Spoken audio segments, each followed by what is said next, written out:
Joseph Rebelo from the Kajukenpo Pailum group and Rebelo's Kenpo Karate.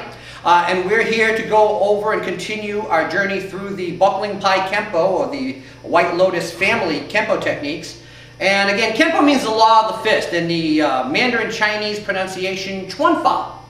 And these are basically self-defense techniques that are taken from the lineage of Grandmaster Daniel Pai, and also traced down through Grandmaster Bill Gregory, who was one of the 3 highest ranked people under Grandmaster Pai at 7th level Black Sash in the Pailum group.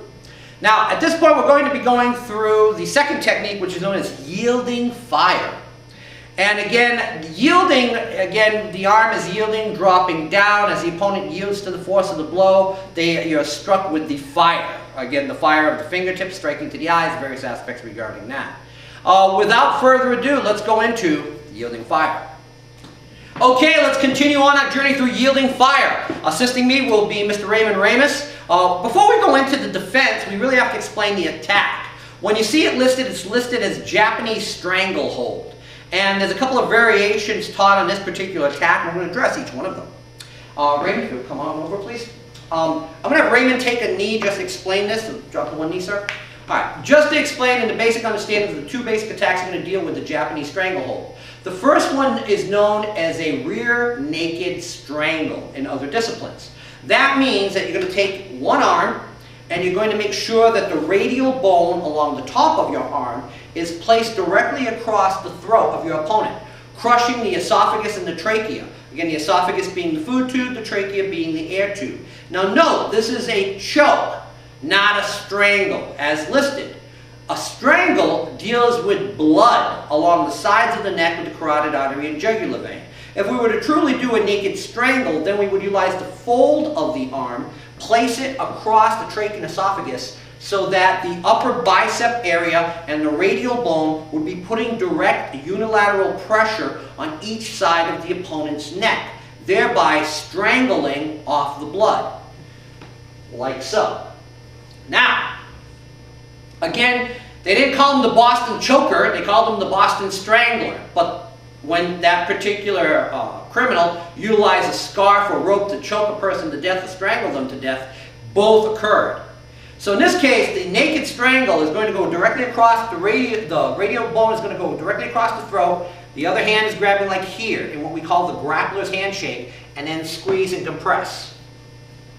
The other technique is known as the sleeper, in which we take the strangle-like action, bringing the bend of the arm across the trachea esophagus. The other hand comes over, grabbing the bicep, grabbing the back of the neck, squeezing and choking out.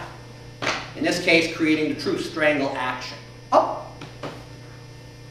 Now, if we understand both of those attacks, then let's address the technique to defend against it. So, if you'll come up behind me, sir, Bob.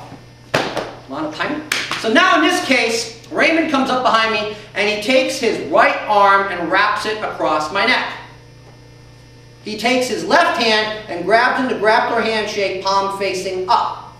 This is the first attack we have to deal with. Now, we have to be concerned with 3 things: air, blood, and pressure. 1, I have to ensure that I can breathe. So what I'm going to do first, I'm going to take my hand, I'm going to take my right hand, I'm going to grab at his wrist or upper forearm action, anchor my elbow to release the grip. Second, I'll take my right foot and step out to the right to pull my opponent off balance and also open up the various targets that I wish to strike through the subsequent actions of the technique. I will then shoot my left hand out and execute a left back elbow to his solar plexus. Immediately follow with a rear hammer fist to his groin. That'll cause his hand to drop and move toward where he feels the pain. As his head moves forward, my hand opens up and executes a finger poke into his eye sockets. Now, this can either be an immortal man strike with 2 fingers driving into the right eye socket. It can be a spread 2-finger strike, a serpent's tongue, driving into the eyes. Some people sometimes refer to this as cobra strike as well. It can also be the eye of the phoenix, the 4-knuckle strike, striking into the right eye. I've seen all 3 applications explained. Now, I've also seen the use of an action that we learned in Ed Parker's finger set, which includes a back elbow, cross finger thrust into the eyes. Up. However, the predetermined 3 strikes are what is more popular among the Pailum community. Now, in working with Mr. Cravens, I've also seen he also adds in a throw, a takedown. Now, I'm not going to do the full takedown. I'm going to show you the hand position and how to take the person down. So once again, the person puts me in the choke from here. I feel the action. I grab with my arm. I step out the horse, pulling him off bounce. Hammer fist, strike, elbow hammer fist. Reaching up, grabbing the top, shooting the other hand over, and throwing him over the extended leg. Now, of course, with this action, I can take this leg and shoot it back, pulling the person forward and compounding that action. Bringing myself into a forward bow as I throw and take them down to the ground. Now, another thing we should mention about this that we're not doing in these techniques that in many Kenpo systems are taught, but yet it seems in this particular orientation of Kenpo, it doesn't seem to be really focused upon a lot until later techniques, and that's the understanding of cross and cover out. And later on, we'll show you how cross and cover out are taught in select techniques in the buckling Pai Kenpo system. So again, basically that's yielding fire. And again, when you look at the action technique, again, we're going to now go into the sleeper hold action. So again, the person comes up behind me, they put one arm, the right arm across, they take their left hand, they extend their left hand out. Well, extend your left arm out. And you want to extend your left hand, the palm up. Grab your own bicep. Shoot your hand over the top and grab behind. Now obviously, the person's not going to do it exactly that way when they want to do the sleeper. Now again, the 3 things I have to be concerned about, first of all, is the main pressure here. So I'm going to reach up and grab. I'm going to anchor my elbow as I step out the horse, shoot the hand out, drop, and try to release this hand grip.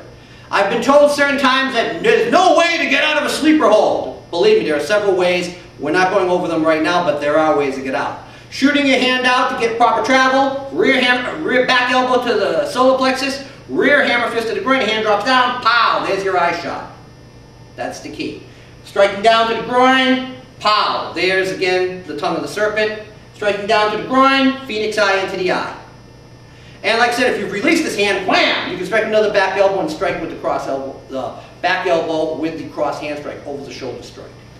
But again, as I mentioned before previously, the predominant 3 strikes from this position are what I've seen done for the most part among the Pailum community. Thank you, sir. So the concept of yielding fire. He yields to the force of the blow to the groin, his head comes forward, and he gets struck by the tongues of flame from your fingertips. That being said, that is yielding fire, the second technique in the buckling Pai or White Lotus family Chuanfa or Kenpo system. Again, I hope that you enjoyed this, and I hope you're enjoying these YouTube videos, and I hope that you're giving back to the community by responding to these. I hope you're giving back to the community by putting out your own videos regarding this and addressing the various aspects regarding the buckling Pai system and the legacy of Grandmaster Daniel Pai. And of course, Grandmaster Bill Gregory and the Kajukenpo Pailum system. Until next time, thank you very much and keep training.